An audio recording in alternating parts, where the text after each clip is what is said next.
Hey, salut les amis! Bonjour Paris! Kamusta nag-Pinas? O gaya ng sabi ko, kahit hindi kayo manood, i-upload ko pa rin to. Ito na nga tayo, continue ko na yung kwento ko kahit walang wenta. At dahil special day niya ngayon, happy birthday ex, hindi pa rin binanggit yung pangalan eh. Huwag natin banggitin, basta alam niyang mahal ko pa rin siya. O diba? At pagkatapos nga akong antay ng napagkatagal ni ex, halos 2 taon din niya akong inantay eh. Pero syempre yung pag-aantay niya yun, sigurado namang may mga side chicks din yun. Mga panahong yun, hindi ako totally aware pero ramdam ko and hindi ko naman siya masisisi. Paano ko ba naman siya pipigilan kung ako nga hindi ako ready mag-commit? So might as well hanapin mo muna, alamin mo muna kung gusto mo ba talaga magstay sa akin, gusto mo ba talaga ako o naboboard ka lang. Ako nasasabi yun dahil on my part, alam kong hindi ako healed, hindi ako totally recovered. So ayokong pumasok ako ng half-hearted. Second is dahil nga LDR kami, malayo ako, parang hindi ako trusted dun sa sitwasyon dahil nga dun ako naloko eh. Biro mo nag-abroad ako tapos habang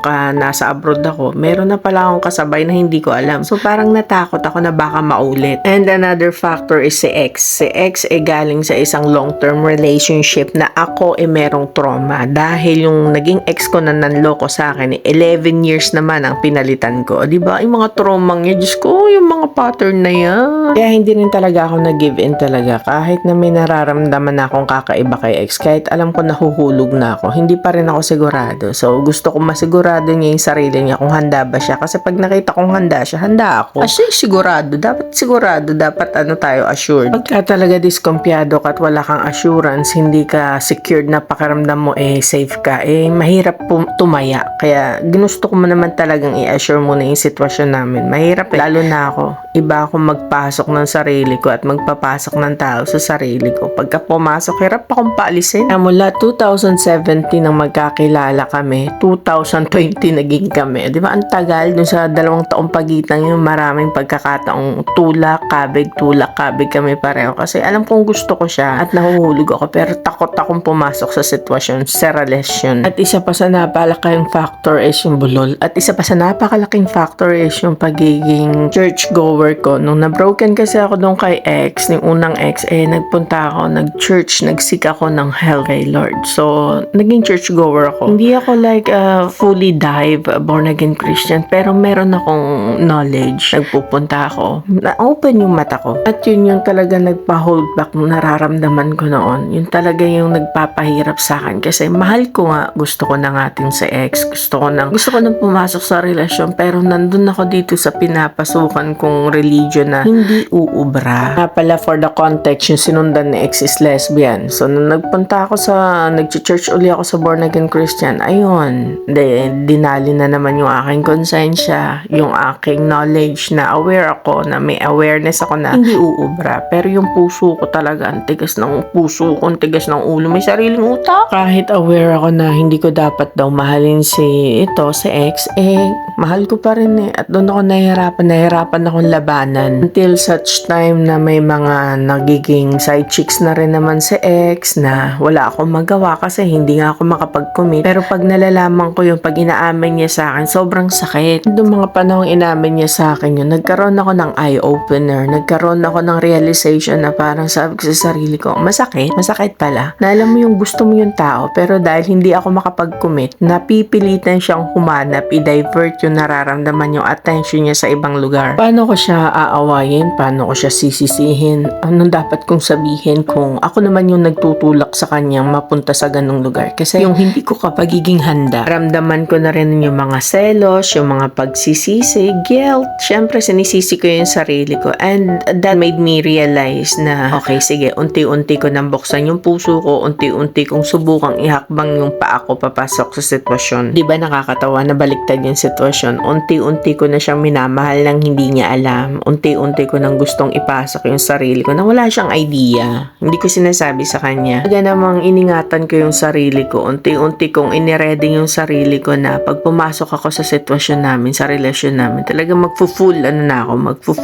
dive in ba? Una-ulo pa nga eh. May mga sets of hardship and pain din naman akong binigay kay ex, hindi lang naman siya. Kasi nung mga panahon hindi pa ako totally recovered dun kay ex ko, yung nauna yung sinundan niya marami din siyang sakit na tiniis on my side. Then nung nag-decide ako na sige, papasok na ako, sabi ko sa sarili ko ko nun, gusto ko siyang sagutin the day ng birthday niya kasi para isang gastos ba?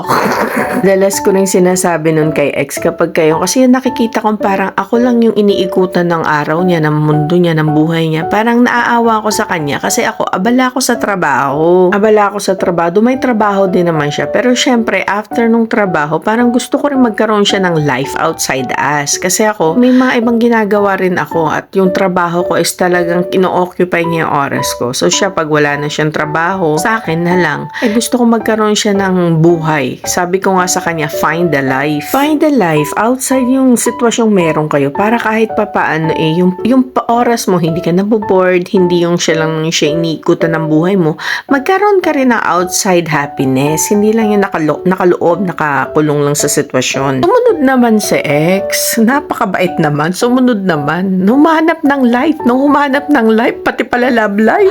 Ayun, nasawi ako. Sabi niya, paalam siya sa akin. Sabi niya, ma, parang nagpaalam na siya. Hindi parang nagpaalam na siya na may nakilala siya na papasok na siya sa relasyon. Aray ko, at sila na nung nagsabi siya, sila na nung nagsabi siya, naging sila na. Ang plano ko siyang sagutin May pa. Birthday niya, May pa. Sabi ko, ang gandang regalo nun sa May 3, birthday niya itself. Iba, sasabihin kong mahal ko siya. Kasi siya, sinasabihan niya ako before ng I love you, nung mga panahong nililigawan niya ako, pero never ako nag-respond. Kasi para sa akin, sagrado yung salitang yun. At pag yun sinabi ko, talagang mabigat yung kahulugan nun. Alam mo yung sinasabi niya sa akin na, ma, I love you, mahal kita. Pero hindi ko siya sinasabihan ng I love you, bako mahal kita pabalik. Ang sinasabi ko, salamat. Pero yung utak ko, nagsusumigaw na. Alam mo yung gusto na sabihin, I love you too. Pero hindi masabi ng bibig ko. Diba? Old fashion. Pagka kasi yun yung aking sealed. Gusto kong sabihin yun na gusto ko isell yung relasyon namin ng salitang yun. Kaya lang, hindi meron ng bago. Meron na siyang karelasyon. Kaya ako itong sawi, hindi ko man gustong sabihin agad sa kanya. Nagalit ako. Sabi ko, bakit ganun? Kasi continuous ang communication namin. Parang walang nagbago. Pakiramdam ko kami, nag-uusap pa rin kami. Exclusive pa rin kaming nagde-date. Tapos bigla akong malalaman, boom, bulaga. Sa akin man lang sana, kung talaga hindi niya na pala ako kayang hintayin, sana sinabi niya na, ma, hindi na kita mahihintayin. Nahihirapan na ako. Ikakat ko na to. Cut ko na yung usapan. Kasi palalayain ko naman siya Hindi ganun na nangyari. Nalaman ko na lang, mayroon na pala siyang bago. Dahil nga nasaktan ako, sinabi ko sa kanya, plano pa naman sana kitang sagutin ng May 3, birthday mo. Magandang regalo sana sa'yo yun, kasama ng surprise. Kaso, ganita. Alam mo yung pagpasok ng January 2020, nagsabi siya na may bago na siyang karelasyon. Napagkagandang pabagong taon, nasa abroad ako. Yung mga nararamdaman ngayon na pinauuso ngayon sa TikTok na nasasaktan ng patago. Naku, matagal na yun. Naramdaman ko na 2020 pa. Kapaganda na yung kwento natin. Kaya lang kakailanganin ko munang putulin kasama ng mga unggoy na to. Nalayo na nang narating natin. Pero yung usapan mahaba pa. Meron pang ibang mga kasunod na part 2 at sana abangan ninyo. Sabi ko nga kahit hindi nyo abangan, i-upload ko pa rin. Paano ba yan? Hanggang dito na lang muna. A bientôt, merci. À la prochaine. Salamat.